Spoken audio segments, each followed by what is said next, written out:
Tai va, esame mes projekte vienam, kurį jau filmavom, nežinau, daug kartų. Ir iš esmės šiandien džiugi akimirka, objektas kaip ir užbaigtas, kas liečia pastatą. Nekalbu apie aikštelės ten su atskiru visų, bet pastatas yra užbaigtas, deklaracija yra patikrinta eksperto, darbai yra priimti ir registrų centre užregistruotas. Tai mes šiandien atvažiavom su tavim pasidžiaugti ir pasižiūrėti, koks gražus gavosi statybų kūrinys. Tai bus filmuotos medžiagos iš vidaus, galėsit visi pažiūrėti ir įvertinti, kokį mes grožį jums parodysim. Bet tavęs neleidžia.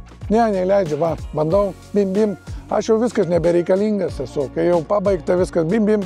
Neįleidžia, baba. Kas liečia ne pastato zoną, tai dar liko aikštelės įrengimas. Aš jau nebedalyvauju tame visame procese, iš esmės trukdo oro sąlygos. Yra viskas atbortuota, suformuoti sluoksniai, beliko tik tai plyteles sudėti ir viskas. Pasileis pastato eksploatavimas. Tai dar iki eksploatavimo šiek tiek reikia pakentėti, bet šviesa tunelio gale yra matoma. Nepilni metai, 8 mėnesiai šitam projektui ir mes gan sėkmingai sudirbome. Vat, kaip matosi, pastatas pilnai padarytas yra ir galima jį eksploatuoti. Čia yra Citva, jie prekiauja vaisiais, čia jų bus logistikos bazė, jie pristatinėja tos vaisius į Horeką, yra Hotels, Restaurants and Horeca Cafe. Tai va ir savininkas atvažiuojam, tai pabendrausim su savininku šiek tiek. Nebereikalingas esu, kaip sakoma.